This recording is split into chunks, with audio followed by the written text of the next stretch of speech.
श्री श्री ठाकुर और समस्त इष्ट परिवार श्रीचरण मोर कोटि कोटि प्रणाम एवं यह वीडियो देखुवा समस्त को मोर आनंद भरा जयगुरु। आज आलोचनार विषय वस्तु होची इष्टवृत्ति को नहीं मनरे आसुथिबा प्रश्न एवं समाधान। अनेकों मनरे प्रश्न अछि इष्टवृत्ति काहेकि एवं से भी श्री श्री ठाकुर अनुकूल चंद्रंकर दीक्षित माने ही काहेकि इष्टवृत्ति करिथांती। श्री श्री ठाकुर इष्टवृत्ति काहेकि नहीं थांती। भिडियोटी को शेष पर्यंत देखिए। आशा करुछि एही भिडियो माध्यम रे उणा आदि के एही सब प्रश्नर उत्तर पाइजिबे। आमको जदि केही किछि देइथांती आमर कर्तव्य आमे मध्य तांको देबा नेबारे ही संसारटी आगकु चले। साधारणतः गुरु माने शिष्य मानकु शिक्षा देबा परे गुरु दक्षिणा चाहिथांती। एहा अवश्य देबाकु भी हुए, कारण कौनसी मूल्य न दे किछि ग्रहण करिबा फलप्रद हुएनी। कारण गछरे तो अनेक फूल फुटी जाई थाए, किंतु सबु फूल कौन पूजारे लगी पारे। ठीक सेपरि उपयुक्त मूल्य न दे ग्रहण करुथिबा ज्ञान हेउ अबा साहाय्य सुविधा उपहार जहाँ भी किछि हो ना कहीं सब किछि निष्फल प्राय। सेथिपाई गीतारे भगवान श्रीकृष्ण कहिसंती यज्ञशिष्टा सिन्ह संतो मुच्यन्ते सर्व किलबिषै भुंजते ते तोघं पापा जे पंचत्यात्म कारणात्। अर्थात मते देई जे खाए से समस्त पापर मुक्ति पाए, मते न देई जे खाए से समस्त पाप को भक्षण करिथाए।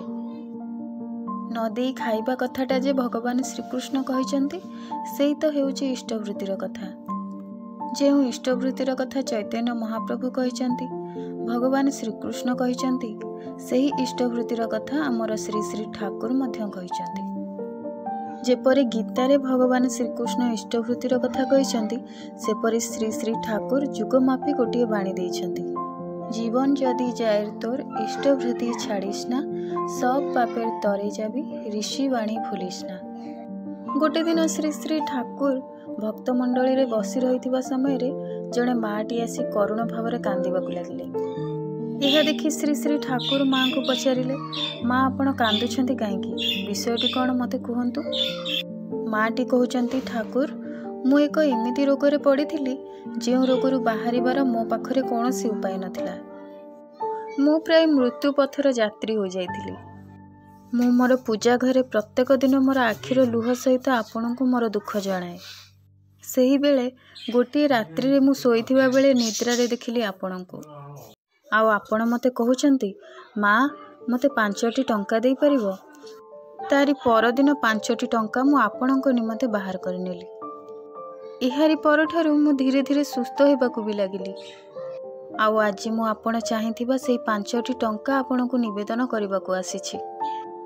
एहा परे ठाकुर सेई माँ को कहउचंती, देखिल तो माँ तुमर ठाकुर जे केड़े स्वार्थपर।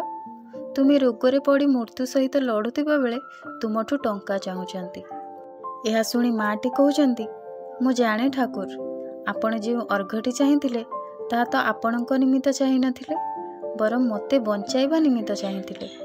एही 5टी टंका तो थिला इष्टवृत्ति। एबे आपण माने बुझी पारुथिबे दैनिक इष्टवृत्ति करिबा द्वारा आमर अजणातारे केते जे इष्ट खंडन हुए ताहार हिसाब नाही। ए जे आमे एठी जमी किणुछंती, घर करूछंती एवं जे अर्थ उपार्जन करूछंती सेथिपाई सरकार को टैक्स देउछंती।